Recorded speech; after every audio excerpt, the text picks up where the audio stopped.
Ay, nako, hirap pa talaga pag pag naluloko ka, no? Kakanood mo ng ano yan, ng romantic movie eh. Hindi, na ano ko lang yan, napanood ko lang sa, sa mga Popeye and social Basha. media. Popeye and Basha. Ayun. So, before natin pag kwentuhan tong next, itong episode natin to, introan ko na agad. Welcome sa pinaka-controversial na podcast dito sa Pilipinas at soon number one sa universe. Ito ang Bakit To? Podcast. Yan. So, ayan, partner. So, simulan na natin yung kwentuhan natin ngayong gabi. So, yung topic natin ngayon is, bakit madaling maloko sa second chance? Ayan. So, lahat naman tayo dito na nakikinig at mga natin, followers natin dito, duman tayo sa ganitong struggles natin sa buhay about sa pag-ibig. Ayan. So, partner, ikaw ba, ano ba yung share mo about sa sa topic natin ngayon na bakit madaling maloko sa second chance? Napagdaanan mo na rin ba to? Actually, partner, etong second chance hindi lang naman applicable to sa in relationship eh, pati rin to sa pagkakaibigan para sa akin.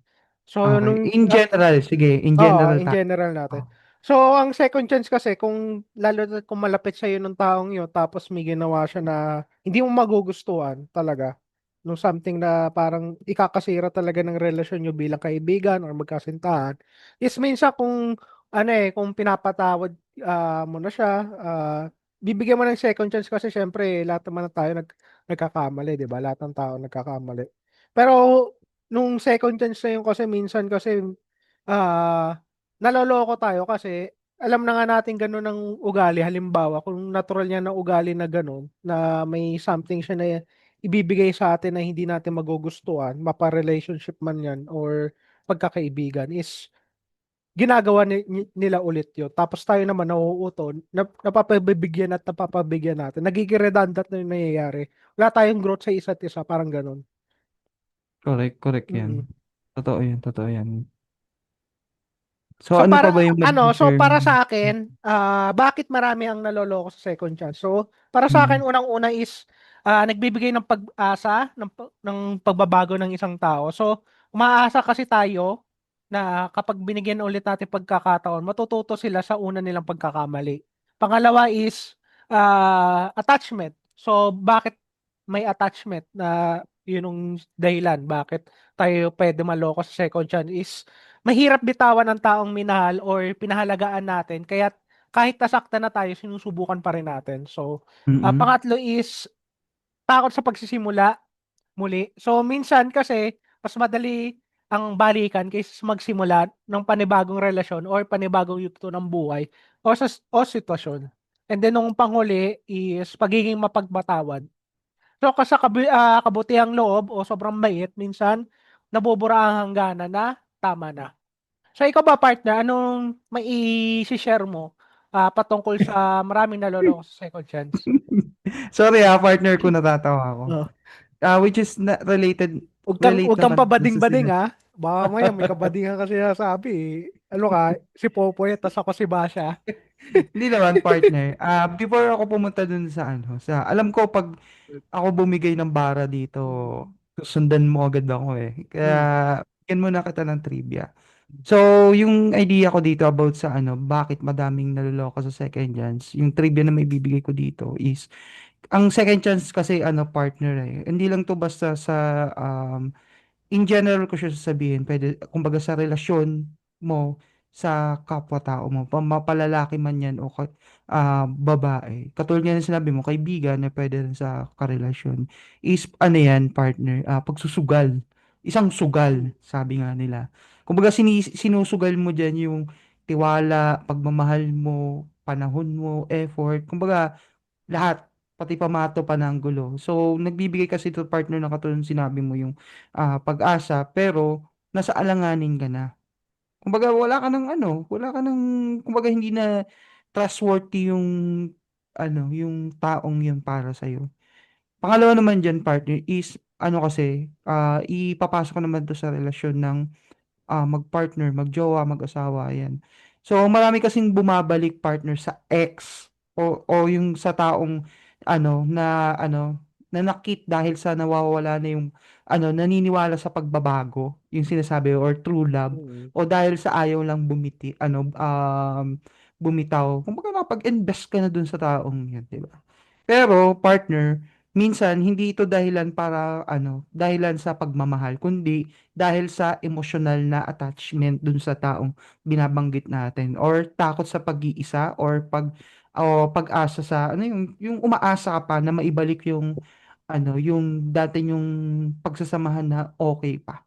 So ayun yung trivia may bibigay ko sa So eto naman, ang mabibigay ko naman na POV ko diyan is partner kasi sorry sa iyo and sa mga listeners natin na mga nakikinig and then also sa mga followers natin. Ako kasi partner, hindi ako naniniwala sa second chance eh.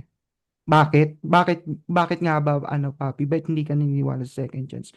Unang-una, kaya nga tayo binigyan ng utak eh. Kaya nga yung utak nilagay sa tuktok para mag-isip ka. 'Di ba? So, kung alam mo na masasaktan mo yung taong nagtitiwala at nagmamahal sa'yo, hindi mo na gagawin 'yan, 'di ba? Ang mga gumagawa lang kasi nun partner, hindi ko siya puwedeng intindihin pero 'pag tumungtong ka na sa wastong gulang, like for example mga 16 or 20 and more than that hanggang sa maging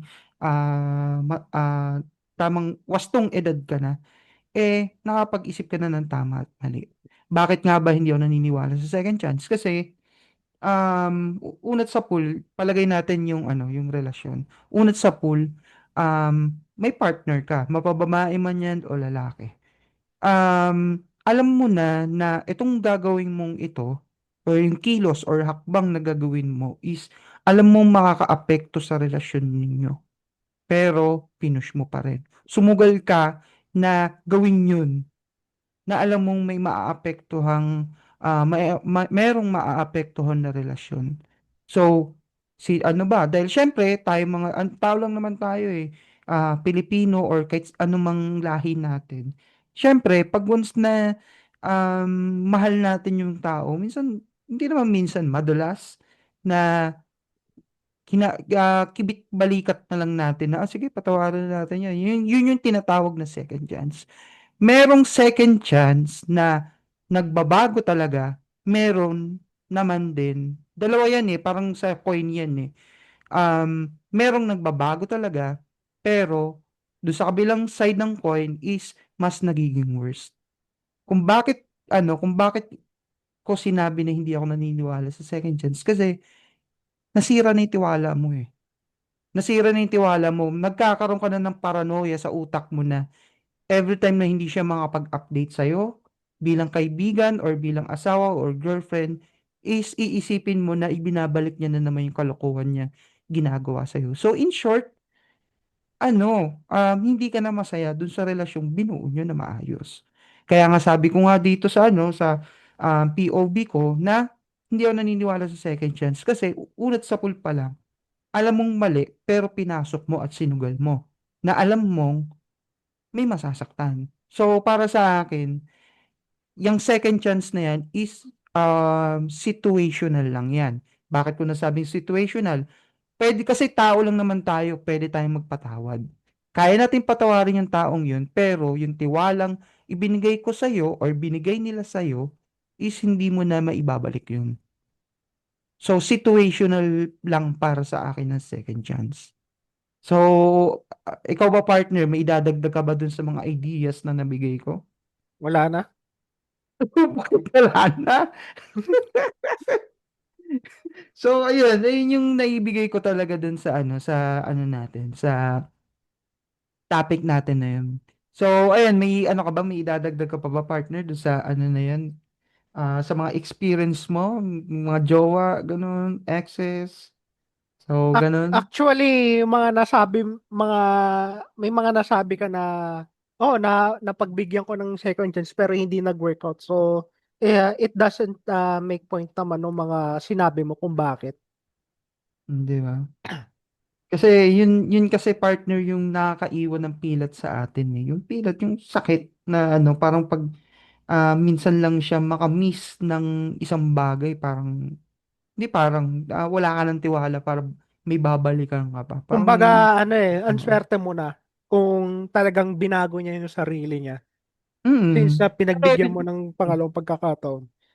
Pero Kasi nandun ang pa rin tao kasi adam-adam. abusive rin eh. Abusado Totoo rin yan. eh. Totoo yan. Likas na tao kasi na abusado rin.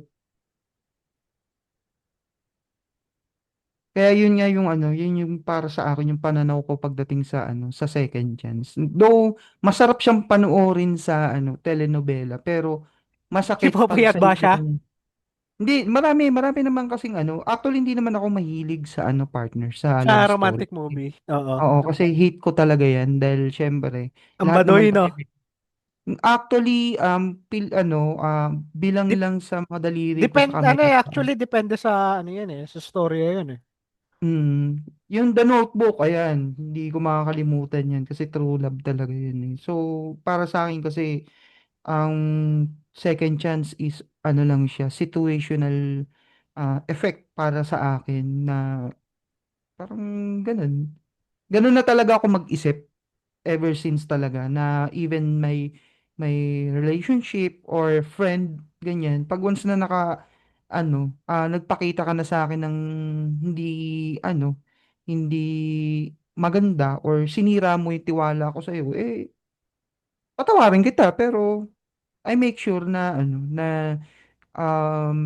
i ilalayo ko na yung sarili ko sa iyo kasi syempre 'di ba, dapat inisip mo pa lang yan una pa lang, ginawa mo na, iniwasan mo na, pero sinadya mo pa rin gawin. Sabi mo, tao ka lang. Eh, tao lang naman din ako.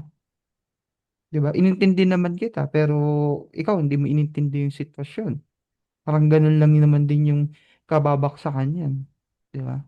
So, ayun, pagdating sa ganyan, ang usapan kasi dito, partner, about relationship eh. Mapakaibigan man yan o jowa. So, kailangan nating ingatan yung tiwalang ibinigay natin sa isa't isa para at least goods tayo.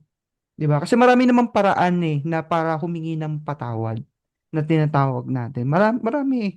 Pwede kang patawarin kasi tao ka lang eh. Pero yung tiwala, mahirap na ibalik yan. So, ayun lang. Ikaw ba, partner? Hindi ka ba Mm. nasaktan sa buhay?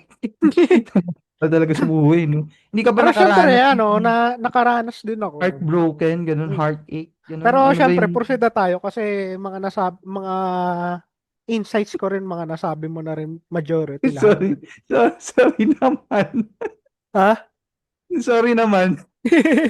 Hindi, ano lang, guys, ano lang, kumbaga, sa amin kasi ni partner, ano talaga yan, lagi namin pinag-uusapan yung mga bagay-bagay na yan before we move a thing or yung mga hakbang namin. Lagi namin ini-inform kasi magkaibigan kami niya ni Otit. So, lagi namin ini-inform, dahil pa nga namin magjowa eh, di ba? So, lagi, before kami kumilos ng mga bagay-bagay, dapat inform yung partner mo, mapakaibigan man yan o jowa, para at least, alam nila, magkamali ka man, pero alam nila na kung nasan ka, nasan sitwasyon ka. Hindi yung nagkamali ka, pero wala silang ka-idea. So, yun yung masakit doon. So, ayun lang yung mai-share ko. Dito na tayo sa next topic natin, which is yung sa positibong aspeto at negatibong aspeto dun sa topic natin. So, unahan ko na agad to, partner. Meron lang naman akong tatlong kategorya dito. Unang-una dyan is pagbabago at pagpapatawad. May mga pagkakataon kasi, partner, na talagang nagbabago ang tao. And then, yung second chance can build trust. Sabi nga nila, di ba? Pangalawa is mas matibay na relasyon. Kapag pareho nang natuto sa unang pagkakamali, pwedeng maging mas mature at stable ang next chapter ng relationship nyo. In general to, ha. Ang pangatlo is emotional growth. Yun din yung nabanggit mo kanina, partner.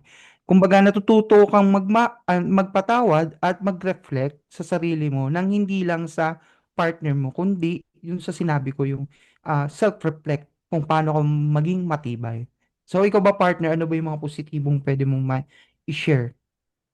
So, unang idadagdag ko nung sinabi mo sa pagbabago is minsan syempre totoo naman may mga positive insights diyan sa pag nagbago kayo ng partner nyo or nung tropa mo, eh, sa pamamagitan ng second chance is parehas kayo natututo sa pagkakamali at magiging mas mabuting tao kayo.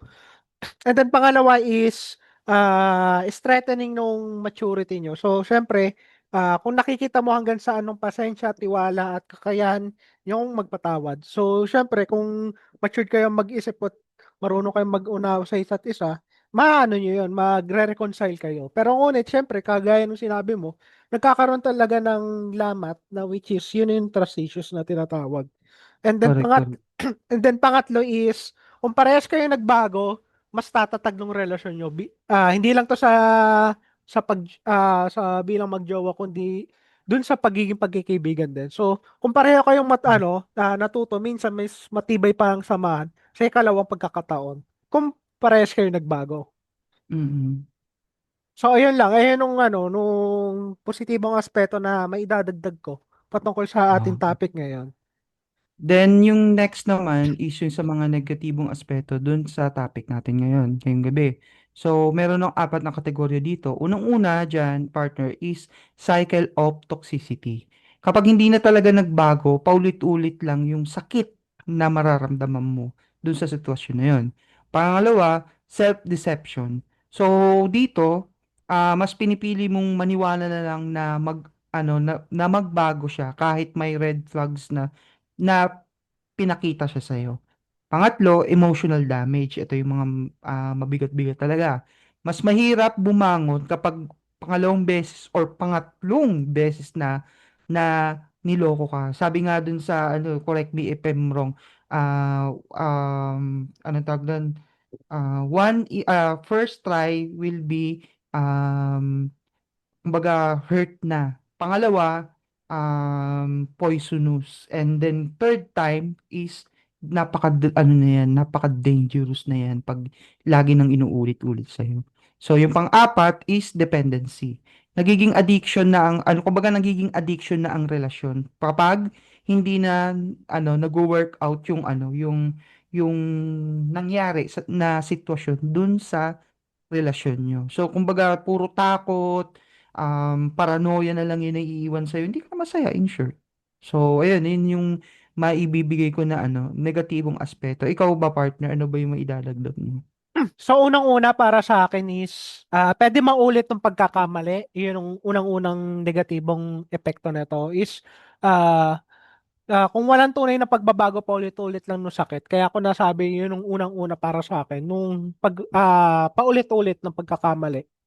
And then pangalawa is, nasisira ng tiwala sa sarili. So, kagaya nung sinabi ko kanina is, every dilemma talaga na mararanasan natin bilang isang relasyon or isang samahan or pagkakaibigan is kung talagang may pagkakamali na ginawa ng isa sa atin is mapapatawad man natin sila pero ngunit hindi nawawala nung trust issues na tinatawag. So, kapag ilang beses kang naloko, minsan nagiging tanong kung ikaw rin ba sa sarili mo yung mali dun sa samahan nyo or dun sa relasyon nyo. And then pangatlo is sayang ng oras at emosyon na ininvest nyo sa isa't isa. So for example, may long time relationship kayo, halimbawa isang dekada kayo or 11 years, tapos naghiwalay lang kayo. So sayang ng investment nyo emotionally saka oras. Kasi marami kayong dapat gawin on your own or self-improvement sa mga oras na yon. Ngunit sinakripisyo nyo nung oras nyo sa isa't isa, ngunit hindi rin pala kayo magkakatuluyan, 'di ba? So imbes na gumagaling at umuusad na nababalik sa parehong sugat lang din para sa akin. So ayun lang, ayun ang mga negatibong epekto na napapansin ko dito patungkol sa topic natin ngayon. Okay, maraming salamat, partner. So, dito na tayo sa sa segment natin na ano ba yung payo na maibibigay natin sa mga followers and listeners natin. So, meron na apat na kategorya dito. Unang-una diyan, ang second chance ay regalo, hindi karapatan na dapat pinaghihirapan 'yan. Pangalawa, kung bumalik ka, siguraduhin mong pareho kayong nagbago. katulad ng sinabi mo, partner, hindi lang yung ikaw lang yung nag-a-adjust. Dapat kayong dalawa. So, dapat wino-workout nyo yan. Pangatlo, mahal mo siya, oo, pero tanungin mo rin yung sarili mo kung ano, mahal mo ba talaga, kung mahal mo yung sarili mo rin. So, yan. Ika nga Pang-apat, partner, mm, idadagdag ko lang is, kung handa ka magmahal, dapat handa ka rin masaktan. yes, correct. Tama ka dyan doon sa, ano, sa statement mo na yan. Hmm. So, pang-apat naman is, minsan, ang closure ay hindi puro bembang. Hindi, joke lang yan. Minsan, sorry. Kasi yun yung napapanood ko sa ano sa social media. Siyempre, hindi man ako ganun Hmm. katanda. Ano lang, nang ice break lang ako. So, yan, yung pang-apat ko, minsan ang closure ay hindi pagbalik, kundi pagbitaw. Yan. So, yun yung dapat na tatandaan natin. Ikaw ba, partner, ano ba yung maidadagdag mo dun na payo para sa mga listeners and followers natin? Ako unang-unang aral na mapupulot natin, kung hindi lang sa mga listeners, viewers, kundi sa atin din, partner, is, unang-una, Mm. isang pagpapatawad ay maganda, pero dapat may hangganan. So, bakit ko nasabi yon? So, matutong magpatawad na may matalinong puso, wag basta dahil sa emosyon. Kasi minsan kasi pinapatawad lang natin kasi ducks eh. Eh, that's no. Sira ulo ka Joke talaga. lang dahil mahal na mahal natin nung ano eh, nadadala natin nung emosyon nung dun sa Sira ulo. iniirog natin eh. Pero connect lang din. Ikaw Oo. gumaganti ka So, pangalawa is, hindi lahat ng second chance ay dapat dapat. So, bakit ko nasabi? Dahil ang pagbabago ay hindi sinasabi lang, dapat pinapakita nito at pinaparamdaman. And then panghuli Yan. na aral natin ngayon is mahalaga unahin ang sarili. So, be love yourself first before you love to others. At Totoo yun, partner. at kapag nasaktan ka ng paulit-ulit, baka oras na para piliin ang kapayapaan kaysa nung sakit, 'di ba? Mhm. Kaya So, sanabi ko nga sa mm, inyo, bago kayo mag-invest ng emotion sa iba, sa ibang tao, or kahit sa kaibigan lang, kahit hindi ano, romantically, mag-invest ka ng emosyon sa tropa mo, is dapat tanda mo na pwede ka i-try do rin, o pwede kayong maghiwalay mm, ng jowa mo. mm. Ihanda mo rin ang puso mo, ganun. Or ng sarili mo. Correct, correct. Kailangan Correct yan. may bago ka sumalang sa gera is matatag ka nung sarili mo, kondisyon ka. Ganun din dun sa emotional stability mo. Dapat siguraduhin mo sa sarili mo na ano, na kaya mo nung matanggap nung senaryo na maghihiwalay kayo. Ganun. Mm, correct. Ng tropa So, mo or ng mm, jowa mo bago ka magmahal ulit. mm. Ayun, partner, may maganda akong na pick up dun sa sa sinabi mo na all about love yourself. So, Mm. para sa akin, before ka pumasok sa isang relasyon, 'di ba? Mapababae ka man o lalaki, mapakaibigan man 'yan o jowa. Oo. Unang-una Wag mong lang gawin badingan, baka diyan, mamaya badingan eh. unang-unang gagawin mo diyan is matutunan mo munang mahalin yung sarili mo. Yan, correct. Once na natutunan mo na mahalin mo yung sarili mo, kilalanin mo yung sarili mo, dun ka na talaga masasabi ko na handa ka ng sumugal. Kasi ang pag-ibig parang sugal din yan eh. Pwede Mm. kang manalo, pwede kang matalo. Pag ready ka na na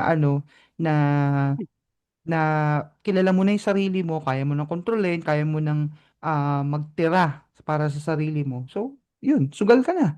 Mm. Wala namang, yung sugal na yun, hindi pera ha. Oo, Kumbaga yung emotionally. Ganon. emosyon yun. So, ayun. So, dito na tayo sa sa pinaka-finale natin. Before tayo mag-end ng natin ng kwentuhan natin dito sa Bakit to Podcast. Gusto ko lang sanang i-congratulate yung natin, yung team natin kasi paunti-unti na tayo nakikilala sa mga social media platform natin, sa Facebook, sa YouTube, sa Instagram, and sa ah, Spotify. So, maraming maraming salamat sa inyo guys kasi na-appreciate namin yung yung pakikinig nyo sa amin. So, ayan. Meron nga akong na ano eh, meron nga akong na ano, siguro sa tricycle ako nag-aano ako kumbaga nasa biyahe kami. So pauwi kami nun. Naka-connect yung ano niya, yung Spotify niya dun sa ano sa ano niya, sa speaker niya at ang pinapakinggan ang pinapakinggan niya yung ano natin, podcast natin to. Ito legit to ah. Hindi ko Legit? sinasabi joke lang to, legit to. So, yun, ang pinapakinggan niya, nasaktuhan ko pa yung episode 1 natin. So, ayun. Dapat sinabi mo na pamilyar ng boses, no? Ako yan. So, ayun, ano, laking ano yun, syempre, laking pasasalamat yun na ano tayo, na napapakinggan tayo ng ano, ng lahat. So, ayun, maraming salamat doon. And then, syempre, don't forget to like and share sa mga social media platform natin na sa Facebook. And also, don't forget to hit the notification bell and subscribe and like. Once you click the notification bell, every time that we upload videos or topics in the in the YouTube, lagi kayong updated doon. And then, syempre, follow nyo lang yung ano, Instagram namin and also sa Spotify. So, yun lang. Before tayo mag-end ng ano, ng kwentuhan natin ngayon, may iwan lang akong katanungan sa inyo. So, naniniwala ka ba na deserve ng lahat ng tao ang second chance? So, ayun lang. Yun lang yung iwan kong May katanungan. pin comment mo naman yan sa YouTube natin. Sige, i-ano Nakakalimutan na. natin yan. Yeah. Sige, Ah, ilalagay natin yan. Lalagay mm, natin yan sa ano natin, sa mga topics natin, yung mga iniiwan nating katanungan. And then also, kung may mga gusto kayong i-topic na mga trending sa social media, i-tag nyo lang kami sa mga social media platform. Then, for sure, kinabukasan yan, topic na namin agad dyan. yan. So, hanggang sa muli mga, ano, mga listeners and followers, Mamba out. Aray ko. Baboy.